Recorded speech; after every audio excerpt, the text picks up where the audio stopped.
एक तनाव और दूसरा उसका समाधान।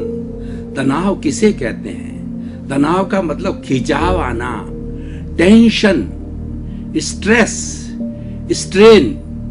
और व्यक्तिगत तनाव की बात करें तो हमारे भीतर के दिमाग के जो टिश्यूज होते हैं उनको खींचे जाना, मसल्स के अंदर खिंचाव आना, मतलब खिंचाव आने को हम तनाव कहते हैं। यह तनाव अच्छा नहीं है, क्योंकि हमारे जो मसल्स होते हैं जितने नॉर्मल रहते हैं वो अच्छा कार्य करते हैं और हमारी एफिशिएंसी बढ़ाते हैं।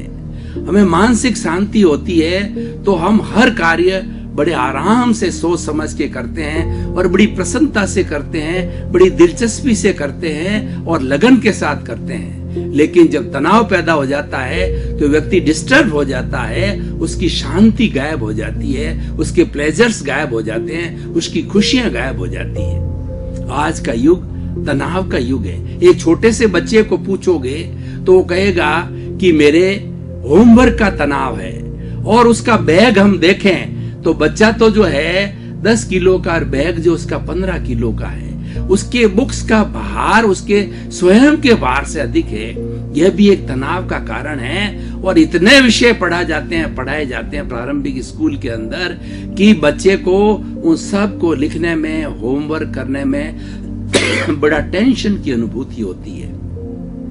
भाई और बहनों, दर्शकगण, श्रोतागण, तनाव इसे कहा जाता है। अब तनाव के कारणों को पता लगाएं, क्योंकि कारण बिना निवारण नहीं है और कारण से ही कार्य होता है। कारण को हम मेडिकल भाषा में डायग्नोसिस कहते हैं। हम डॉक्टर के पास में जाते हैं तो डॉक्टर पहले हमारी बीमारी का कारण जानता है, हमारी जो फैमिली हिस्ट्री जानता है, हमारे को शरीर के अंदर किस किस तरह से फीलिंग होता है और किस किस तरह की हमारी बीमारी वर्तमान में चल रही है।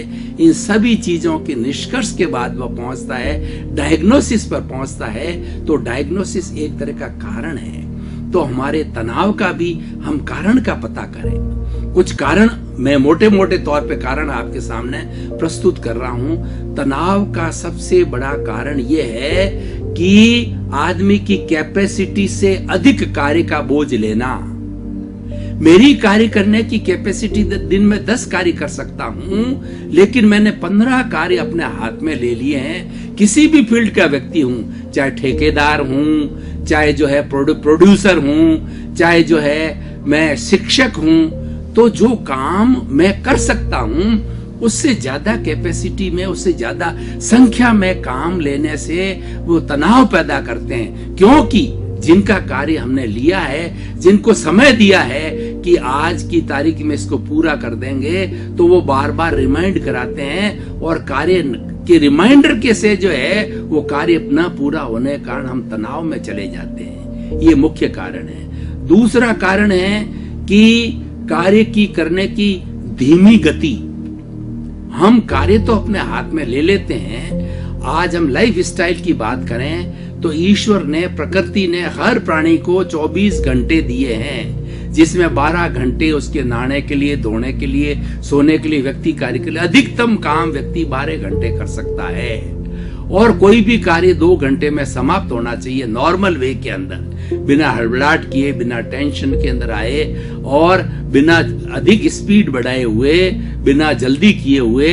और वो कार्य 2 घंटे में पूरा होना चाहिए, हम 4 घंटे में करते हैं। ये स्लो स्पीड कहलाती है। स्लो स्पीड होने के कारण जो है ना, कार्य जो है वो पूरे नहीं होते हैं, ये कारण होता है। तीसरा कारण है मिस प्लानिंग।